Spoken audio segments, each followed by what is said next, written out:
Hello, I'm back.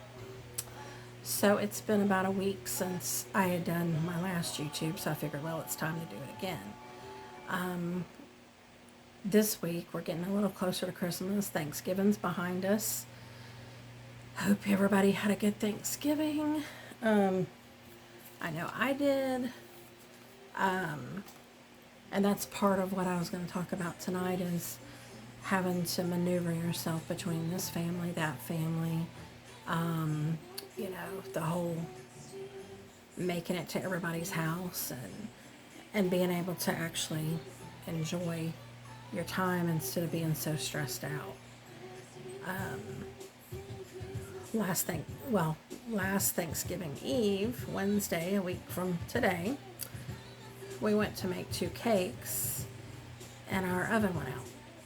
So we have it's the motherboard, so we're having to do that.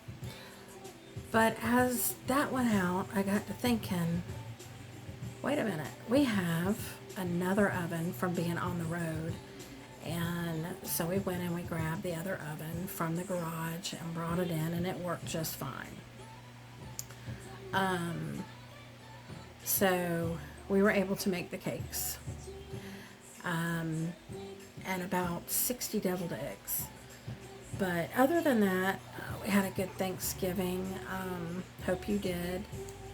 And I have some topics that I want to bring up in the next few times on YouTube. And one is Christmas gifts. And I guess I can touch on that right now. The Christmas gifts. What is it that you need to actually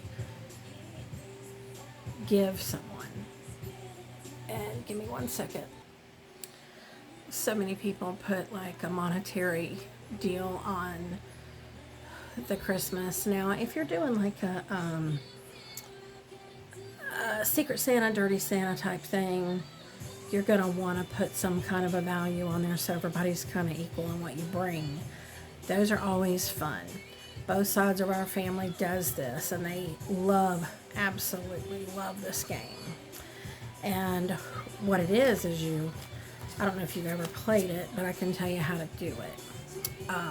And that's what this whole month is going to be, kind of like little Christmas things. If you have 20 people, and we usually decide this at Thanksgiving, what the dollar amount's going to be, whether it's going to be 20, 25, 50, whatever.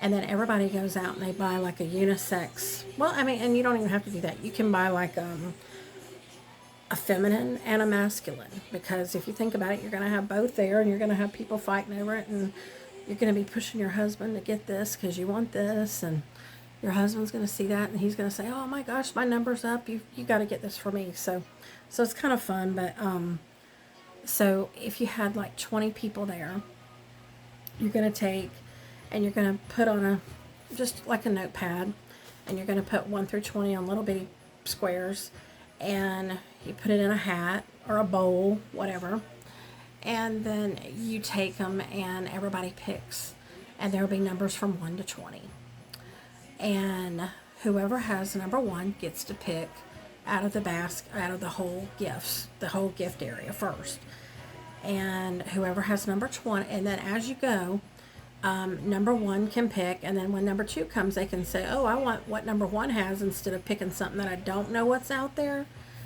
And then they'll swap that, and then number 1's got to go pick something else. Now we're on to number 3.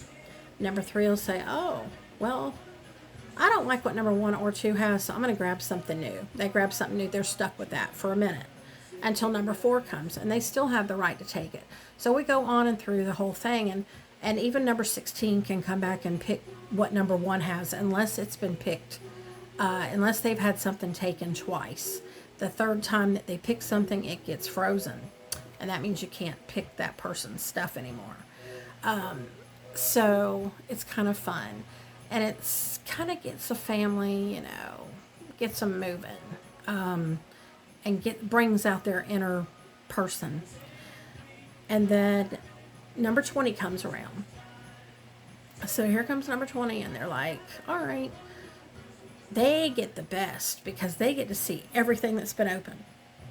Now, The problem is if it's been frozen, then they can't touch it. Number one can go back and pick anything they want, unless it's frozen. At the very end of the game, they have a choice whether to stick with what they have or to go back and pick anything that they want that's not froze. So if you're looking for something fun to do with your family at Christmas, that would be fun. And it's enough time for you guys to plan.